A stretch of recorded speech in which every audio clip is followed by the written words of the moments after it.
Igreja,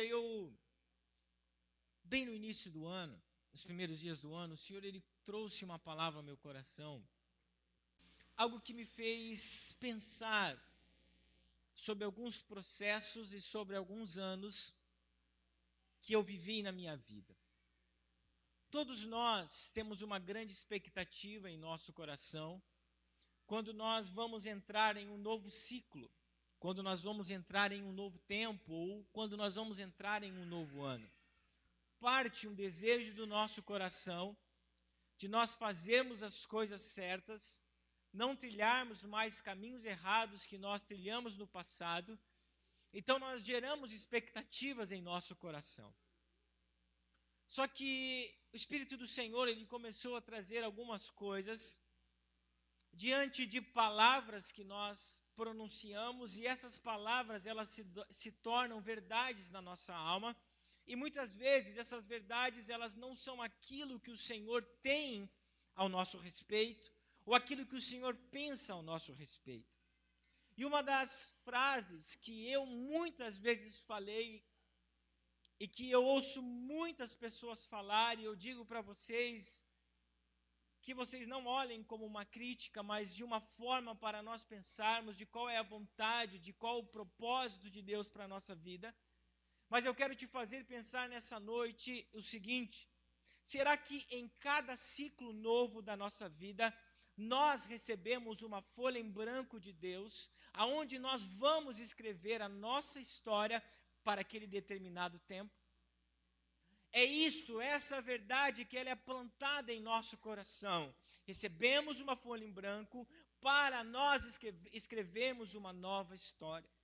Mas o Espírito do Senhor, ele começou a falar no meu coração que, na verdade, nós não recebemos uma folha em branco, nós recebemos um roteiro escrito por Deus ao nosso respeito, aonde o nosso papel é entendermos aquilo que Ele quer para nós, para que nós possamos trilhar os propósitos dEle para a nossa vida. Quando nós abrimos a palavra do Senhor, eu quero que você faça isso comigo, em um texto muito conhecido nosso, que está lá no livro do profeta Jeremias, no capítulo 29 e no versículo 11, na parte A, nós começamos a entender que o Senhor ele tem planos ao nosso respeito. Tanto é que ele fala o seguinte, essa palavra, da forma que é construída esse texto, a palavra de Deus nos fala, eu é que sei. Então, se Deus fala, eu é que sei, Ele está dizendo, você praticamente não sabe nada. Eu é que sei os planos que tenho a vosso respeito. Então, esse texto, na parte A, a parte A nos responde que o Senhor tem planos, o Senhor tem uma história, o Senhor tem um roteiro para nós, e nós precisamos ter ou buscar o discernimento para nós cumprirmos esse plano, esses sonhos, esses projetos que o Senhor tem para nós a cada novo ciclo. Quantos estão me entendendo?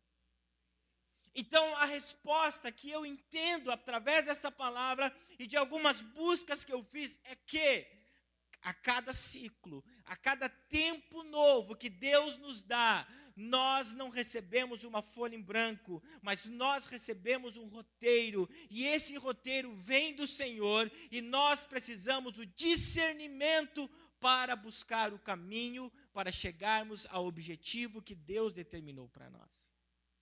Só que a grande questão é a seguinte, nós somos pessoas que não temos, primeiro, paciência.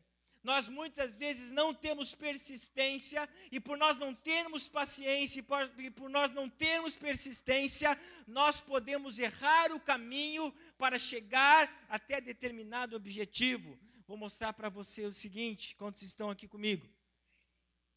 Eu vou pedir que o Luciano se coloque de pé, meu filho. Rapaz bonito, acabou de casar. A Adriana está tratando bem, que ele está cada vez mais forte. Andréia. Então, eu preciso que tu faça o seguinte, olha para mim, todos olhem para mim. Pega a Bíblia que você estava segurando e você vai trazer ela aqui para mim, ok? Mas, eu quero que você pegue essa Bíblia e você vai fazer o seguinte caminho, você vai lá atrás, dá a volta lá e vai trazer ela aqui para mim, pode ser? Por gentileza. Pode ir, observem. Veja que dentro do que eu estou falando para vocês, nós precisamos discernir o caminho. Nós precisamos discernir o propósito. Nós precisamos discernir a vontade de Deus para nós chegarmos a ter determinado ponto e sonho que o Senhor sonhou para nós. E eu pergunto para vocês, se eu pedisse para ti, sem falar o caminho, Luciano, agora eu pergunto para ti, qual o caminho tu ia fazer para me trazer a Bíblia? O mais rápido? Só que muitas vezes, para nós chegarmos na vontade de Deus, não é o caminho mais rápido, não é o caminho que nós pensamos que nós precisamos trilhar para chegar até determinada situação que Deus sonhou para nós. Então nós precisamos buscar esse discernimento, sabe por quê? Porque nós buscamos inúmeras facilidades na nossa vida. Nós buscamos muitas vezes atalhos para chegar em determinados lugares que o Senhor sonhou para nós, só que Deus nos fala, peraí, o caminho não é esse, a direção não é essa, a direção é aquela que eu vou dar para você. Muito obrigado. Então, igreja, nós precisamos entender os planos. O Senhor escreveu uma história para nós, mas nós também precisamos discernir os caminhos que o Senhor determinou para que nós chegássemos até o objetivo, para que nós chegássemos até o alvo. Então entenda que nesse ano de 2019, o Senhor tem planos para esse ano na sua vida, que você ainda não sabe, e o que nós precisamos fazer, ou o que você precisa fazer é buscar a direção de Deus, quais são esses planos, e quais são os caminhos que você quer trilhar. Daí você vai me dizer, pastor, será que Deus é tão egoísta assim, que não me permite sonhar os meus sonhos? Eu tenho uma boa notícia para te dar, que o Senhor também permite que dentro desse plano, os sonhos que estão no seu coração também aconteçam.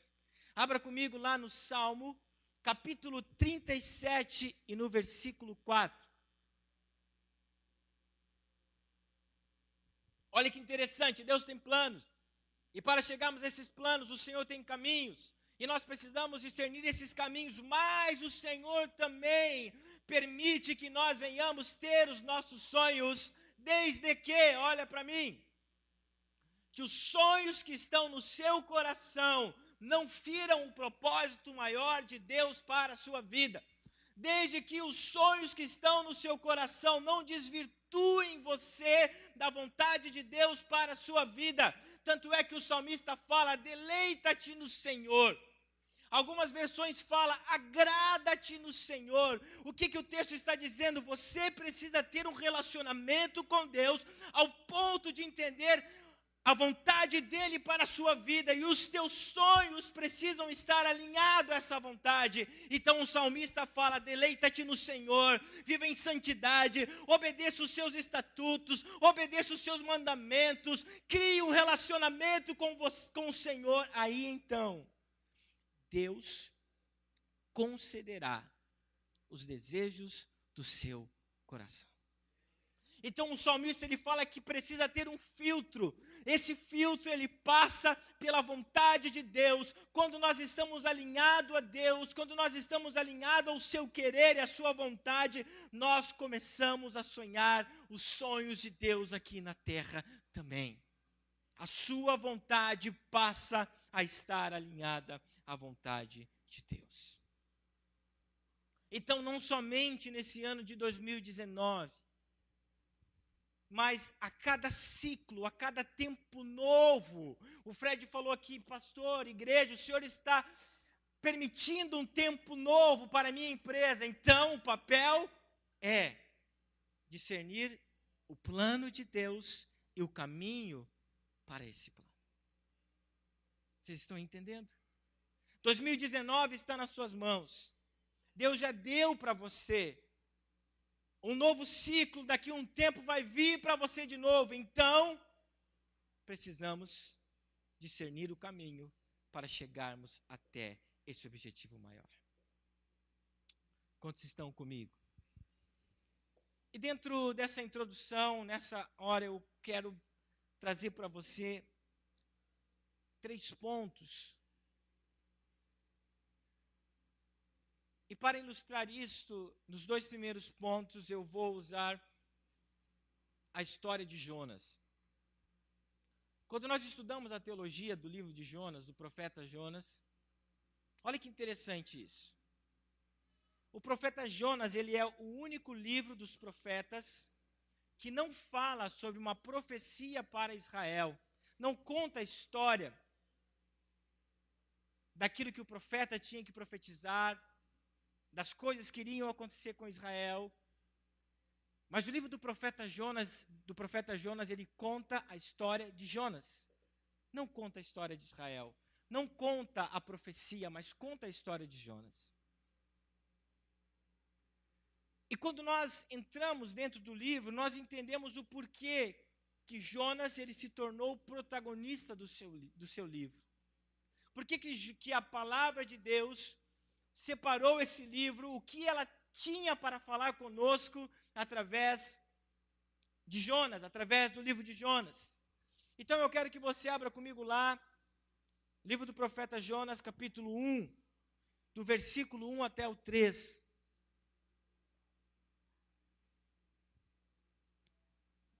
E dentro desse plano maior que eu falo, desse projeto de Deus para a sua vida, existe uma vontade de Deus, e você precisa prestar atenção nisso. Antes de nós lermos, olha para mim. Existe uma vontade de Deus, e essa vontade de Deus, ela tem um nome. A vontade permissiva de Deus para a nossa vida. Preste atenção. A vontade permissiva de Deus para a nossa vida. Vamos ler a Bíblia. A palavra do Senhor veio a Jonas, filho de Amitai, com esta ordem: vá depressa à grande cidade de Nínive e pregue contra ela, porque a sua maldade subiu até a minha presença. Mas Jonas fugiu do Senhor. Dirigindo-se para Tarsis, desceu à cidade de Jope, onde encontrou um navio que se destinava àquele porto. Depois de pagar a passagem, embarcou para Tarsis para fugir do Senhor. Dentro desse roteiro, dentro dessa história, dentro daquilo que Deus projetou para nós, para cada ciclo, existirá a vontade permissiva de Deus. E a vontade permissiva de Deus é o seguinte: é quando Deus permite que nós percorramos o caminho que nós queremos. A vontade do Luciano era vir até mim por ali, mas a vontade daquele que pediu para ele era que ele fizesse toda aquela volta. Só que dentro da vontade permissiva de Deus, quando Deus permite que nós venhamos fazer da nossa maneira, que nós venhamos tomar decisão conforme aquilo que nós queremos, nós precisamos entender que as consequências das nossas decisões, se forem erradas, o Senhor não avaliza aquele caminho que nós estamos trilhando. Então Deus ele fala para você: você pode até ir, eu não prendo você, você pode fazer exatamente aquilo que você quer, mas é por sua conta e risco. A vontade permissiva de Deus é quando nós desobedecemos, e aqui o texto nos fala que o profeta Jonas fugiu da presença do Senhor. E por causa dessa fuga da presença do Senhor, a palavra de Deus nos fala lá no versículo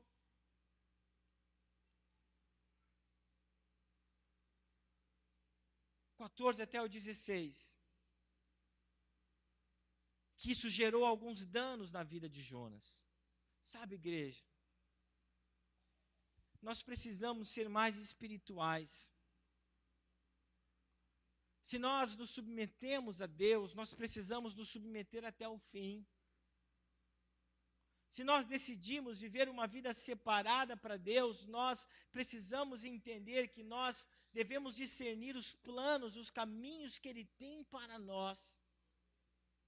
Deus, sim, por muitas vezes, Ele vai deixar com que você faça, e por mais com que Ele permita que você faça aquilo, o coração dEle vai doer, porque Ele vai dizer, não, meu filho, você não pode ir por esse caminho, mas Ele vai falar, é por sua conta e risco.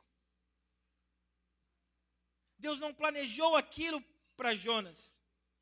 Os planos do Senhor era que Jonas fosse até Nínive, mas Jonas decidiu fugir da presença do Senhor. Esse texto nos fala exatamente que nós não podemos buscar os cursos do nosso coração, que nós não podemos buscar os cursos da nossa vida, porque isso pode gerar alguns danos, pode gerar alguns traumas, pode gerar algumas tristezas, pode gerar algumas decepções. Então, dentro desse projeto, dentro desse plano, você pode fazer exatamente aquilo que você quer, por mais que não seja a vontade de Deus, mas tudo o que acontecer vai ser por sua conta e risco. Quantos estão me entendendo? É por isso que muitas coisas que, quem sabe, você está vivenciando hoje, você vai dizer, pastor, eu sou crente, pastor, eu estou na igreja há tanto tempo, por que isso aconteceu na minha vida? Foi por causa das suas decisões. Essa semana eu ministrava na vida de algumas pessoas, e teve um caso que eu falei, gente, tudo que vocês estão vivendo hoje foi por causa das decisões de vocês. Você não pode olhar para Deus e culpar Deus, depois que eu vim para a igreja, depois que eu vim contigo, que eu aceitei a Ti, parece que as coisas não dão mais certo na minha vida. Daí nós começamos a analisar algumas coisas e começamos a perceber que de fato foi por causa de decisões erradas. Igreja, não é como você quer, não é como você planejou, mas é como Deus sonhou para a sua vida. Então Deus vai permitir que muitas vezes você faça, assim como Ele, muitas vezes vem aquela pergunta, pastor, por que Deus deixou que Adão e Eva comessem do fruto, a vontade permissiva de Deus? Deus, Ele permite que nós façamos, mas nós vamos ter consequências por causa das nossas decisões. Muitas vezes vai gerar danos na nossa vida. E alguns danos que isso gera são danos e consequências que nós vamos ter que conviver com isto pelo resto da nossa vida. Quantos estão me entendendo? Agora eu quero que você vá comigo lá no capítulo 3 do profeta Jonas, do livro do profeta Jonas, do capítulo 1 e no versículo 2.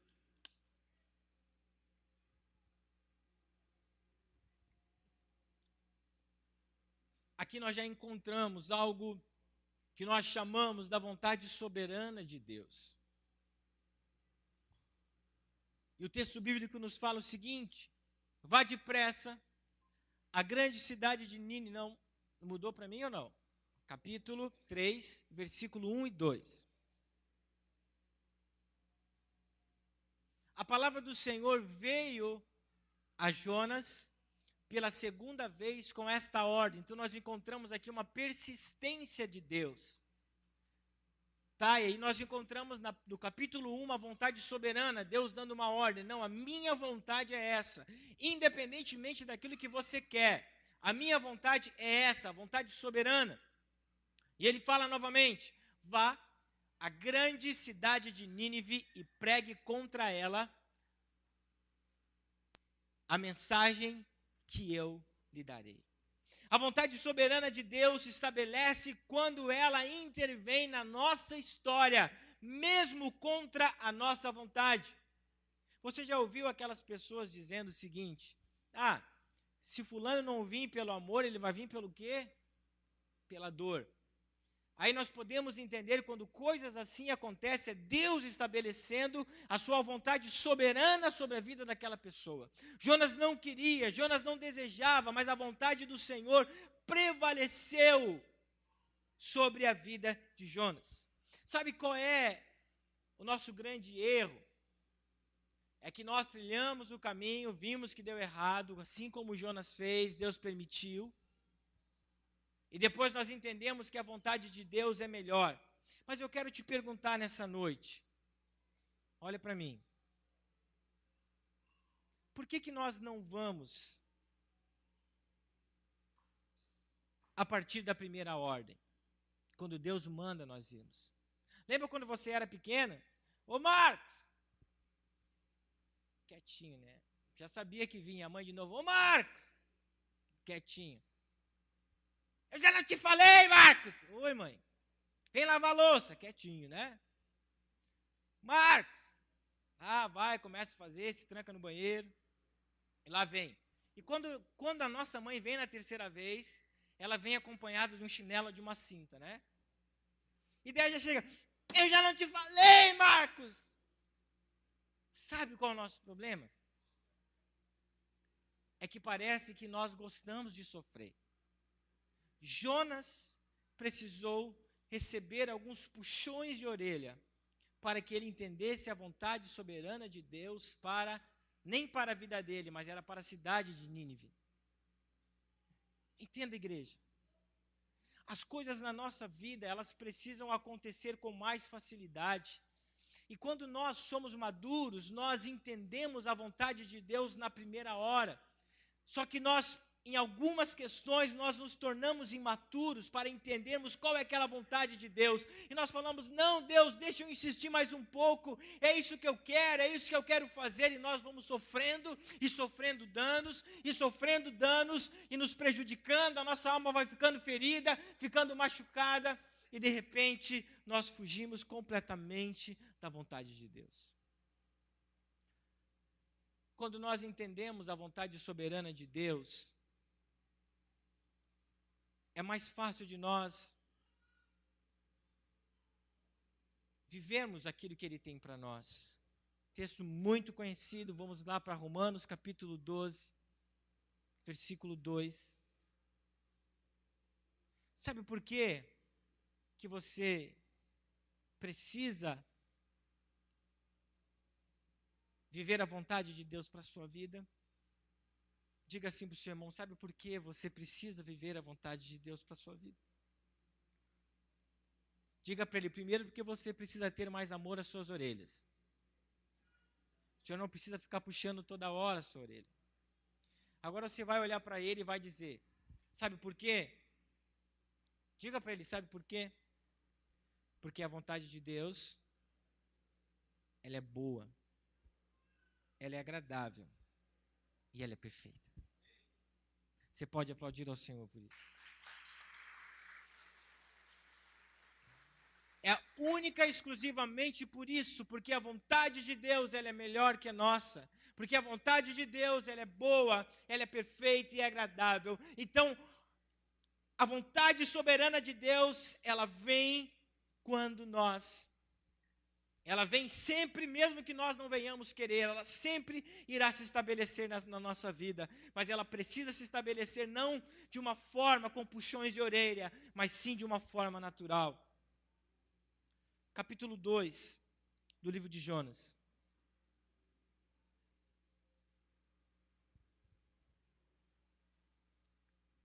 Capítulo 2, nós chamamos ele da canção de Jonas, o hino de Jonas.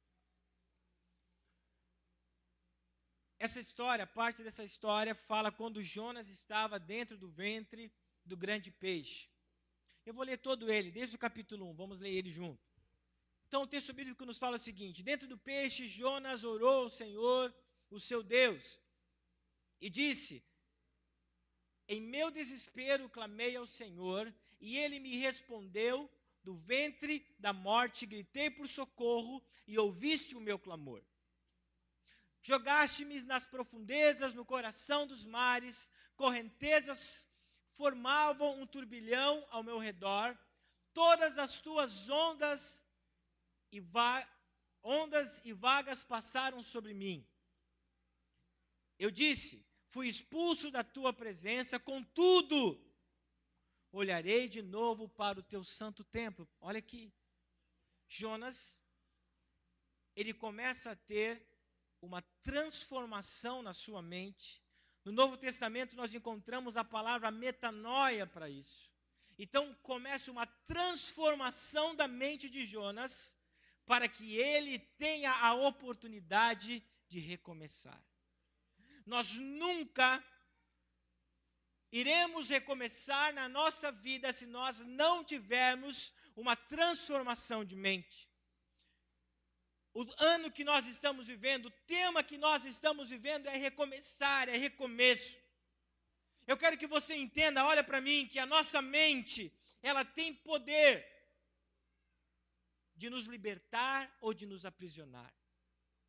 Se nós não tivermos uma mente transformada em Deus, se nós não tivermos uma mente curada em Deus, nós não teremos a oportunidade de recomeço. Onde a pastora Priscila estava conosco lá em Dois Irmãos, e ela falava, gente, vocês não podem mais estar presos ao passado se vocês querem recomeçar. Igreja, como nós vamos partir para um futuro se nós ainda estamos olhando para trás? O apóstolo Paulo, ele fala o seguinte, esquecendo-me das coisas que ficaram para trás, prossigo para o alvo.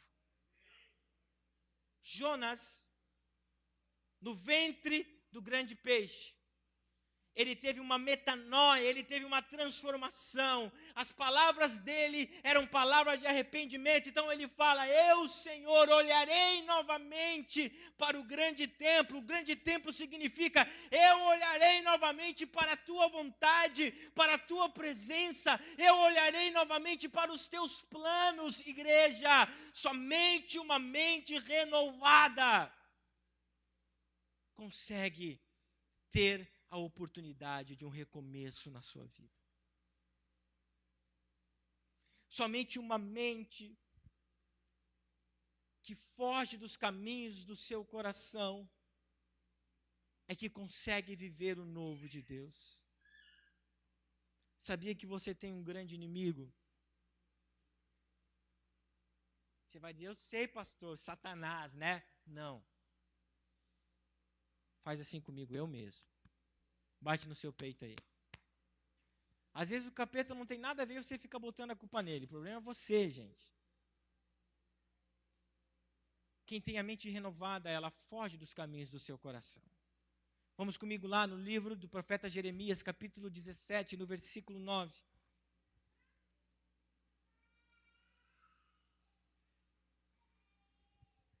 E o texto fala o seguinte: o coração é mais enganoso que qualquer outra coisa, e a sua doença é incurável. Quem é capaz de compreendê-lo? Veja que o nosso coração, muitas vezes, ele entra em alguma cisma e nós olhamos e sabemos que aquilo não vai dar certo. Então, quem tem a mente renovada, ela foge dos caminhos do seu coração. Provérbios capítulo 14, versículo 12, nos fala que os caminhos do nosso coração são tão perigosos que podem nos levar à morte. E o texto nos fala o seguinte: há caminho que parece certo ao homem. Nem tudo que você está fazendo nesse momento, Deus pode estar aprovando.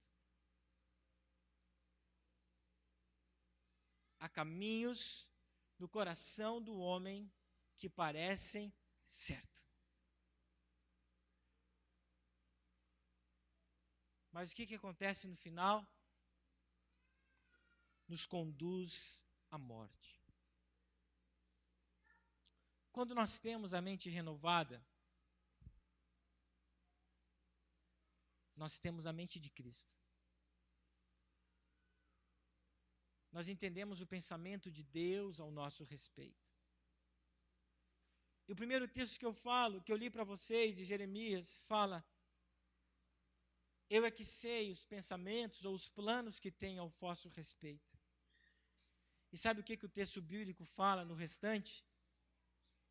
Esses pensamentos são de bem e não de mal, para vos dar um futuro. Olha para mim. Gente, Vamos centrar mais aqui, por gentileza. Para vos dar um futuro de prosperidade e de esperança. A mente renovada entende que tudo não vai acontecer como ela quer, na hora que ela quer e da forma que ela quer. A mente renovada vai entender que existe um tempo de Deus, que existe um propósito de Deus. E o livro de Eclesiastes, capítulo 3, versículo 11, fala que Deus fez formoso tudo ao seu tempo. Não no seu tempo, não da sua vontade, não conforme você planejou, não conforme você quis, mas como Deus quis. O Senhor nos deu esse ano uma palavra profética. E a palavra profética foi recomeço. Nós vimos do ano de 2018, onde nós recebemos a palavra profética, onde seria um tempo de voltarmos à essência. Voltarmos à essência significa nós entendermos exatamente aquilo que Deus quer ao nosso respeito. Criamos uma consciência em 2018. Em 2019, o tempo de nós colocarmos em prática aquilo que a nossa consciência gerou. Recomeçarmos. Igreja, eu quero, juntamente com você nessa noite, orar para que os planos de Deus se estabeleçam na sua vida. Eu quero nessa noite orar com você, ao ponto desse desejo, dessa vontade ser tão grande, de você abrir mão de alguns projetos e sonhos que não são da vontade de Deus para a sua vida, para você dizer, sim, Senhor, eu quero viver aquilo que é melhor e que é seu para a minha vida. Você está preparado para fazer isso? Você está disposto? Você está disposto a viver a história que Deus escreveu para você? Você está disposto a ser não o ator principal da sua história, ou o escritor principal, mas ser um coadjuvante, alguém que é ator numa história que o Senhor escreveu? A mente renovada, ela é capaz de discernir os propósitos de Deus e de viver os propósitos de Deus.